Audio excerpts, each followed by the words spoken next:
how does caffeine work? Why is it that when I drink mate or coffee, which are my preferred sources of caffeine, do I feel a mental and physical lift? Yeah. So I'm going to suggest, counter to what most people would think, drink coffee.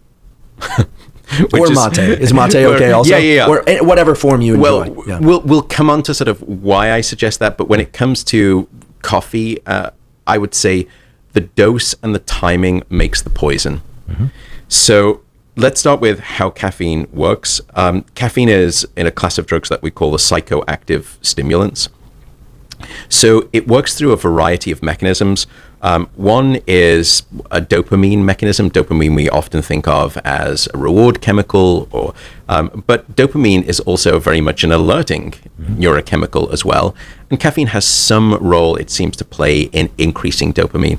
But its principal mode of action, we believe, in terms of making me more alert and keeping me awake throughout the day, is on the effects of adenosine. And to explain what adenosine is, from the moment that you and I woke up this morning, this chemical adenosine has been building up in our brain. And the longer that we're awake, the more of that adenosine accumulates. Where is this adenosine coming from and where is it accumulating? Yeah, so the adenosine here that we're talking about that is creating the sleep pressure is a central brain phenomenon, and it comes from the neurons themselves combusting energy. Mm-hmm. And as they're combusting energy, one of the offshoots of that is this chemical adenosine. Okay. And so as we're awake throughout the day and our brain is metabolically very active, it's accumulating and building up this adenosine. Now, the more adenosine that we have, the sleepier that we will feel. So it really is like a sleep pressure is what we call it. Now, it's not a mechanical pressure. Don't worry, your head's not going to explode. It's a chemical pressure. And it's this weight of sleepiness that we feel gradually growing as we get into the evening. May I just interrupt you again to just ask, do we know what the circuit mechanism is for that? I mean, not to go too far down the rabbit hole, but for the aficionados and for myself, we have brain mechanisms like locus coeruleus that release things, brain areas, locus coeruleus just being a brain area, of course, that release things that proactively create wakefulness. Yeah. So are those neurons shutting down as a consequence of having too much adenosine, or are there areas of the brain that promote sleepiness that are becoming activated? Because you can imagine both things working in parallel. Yep. One or the other would accomplish the same endpoint. Yeah, and it's both. And so there are two main receptors for adenosine, the A1 receptor and the A2 receptor, and they have different modes of activating brain cells or inactivating or decreasing the likelihood of firing. And adenosine works in this beautiful, elegant way where it will inhibit and shut down the wake-promoting areas of the brain, whilst also increasing and dialing up the volume on sleep-activating, sleep-promoting so region. Beautiful. Oh, it's always fantastic. A push-pull. So this is another example where, as I am awake longer, adenosine is released in the brain, and my wakefulness areas are being actively shut down by that adenosine, and my sleepiness brain areas, so to speak, are being promoted to be more active. Is that correct? That's right. And it's a very progressive process. It's not like a step function and sometimes that happens occasionally, but it's usually because you've been sort of driving through and, as we'll come on to, have caffeine in the system. And then all of a sudden you just hit a wall and it just, engulfs you and you go from a 0 to the 1 of sleepiness within a short period of time. Caffeine comes into play here because caffeine comes into your system and it latches onto those welcome sites of adenosine, the adenosine receptors. But what it doesn't do is latch onto them and activate them, because if it was doing that, then it would, in lots of ways, it would dial up more sort of sleepiness. It does the opposite. The way that caffeine works is that it comes in, competes with quite sharp elbows with adenosine, competitively, forces them out of the way, hijacks that receptor by latching onto it, but then just essentially blocks it. It doesn't inactivate the receptor. It doesn't activate the receptor. It functionally inactivates it in the sense that it takes it out of the game for adenosine. So it's like someone, coming into a room and you're just about to sit down on the chair and caffeine comes in and just pulls out the chair and you're like, well, now I've got nowhere to sit. And caffeine just keeps pulling out the chairs from adenosine. And adenosine, even though it's at the same concentration in your brain doesn't know that you've been awake for, 10 hours, 16 hours at that point when you've downed a cup of coffee. because all of that adenosine that's still there can't communicate to the brain that you've been awake for 16 hours. Because but the adenosine is still in brain circulation. Correct. So the real question is, what happens when caffeine is dislodged from the adenosine receptor? Unfortunate things happen, and that's what we call the caffeine crash, which is caffeine has a half-life and it's metabolized. Do you recall what the half-life is? Yeah, the half-life is somewhere between 5 to 6 hours, and the quarter life, therefore, is somewhere between 10 to 12 hours. It's variable. Different people have different durations of its action, but for the average adult, 5 to 6 hours. That variation, we understand, it's down to a liver enzyme or a set of liver enzymes of the class that we call the cytochrome P450 enzymes.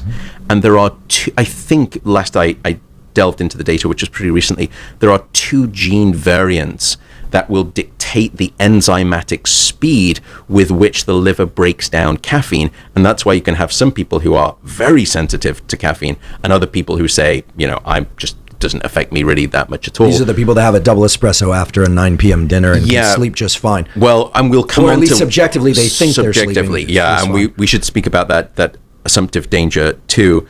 So then the caffeine is in the system, and after some time period, it will be inactive in the system.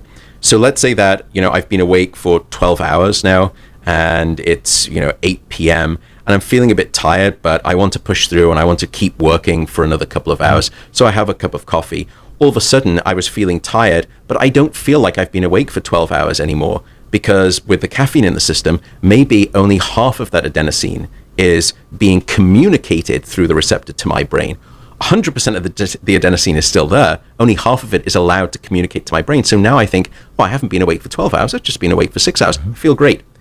Then after a few hours and the caffeine is starting to come out of my system, not only am I hit with the same levels of adenosine that I had before I'd had the cup of coffee several hours ago, it's that plus all of the adenosine that's been building up during the time that the caffeine has been in my system. So sort of an avalanche of it adenosine. Is a tsunami wave, and that's the caffeine crash. And it's interesting because the caffeine crash at 2 o'clock in the afternoon when you have work to do is a terrible thing. But what about the person, maybe this person is me in my 20s, who says, I'm going to drink caffeine all day long, and then I want the crash because at 9 or 10 p.m., if I stop drinking caffeine at, say, 6 p.m.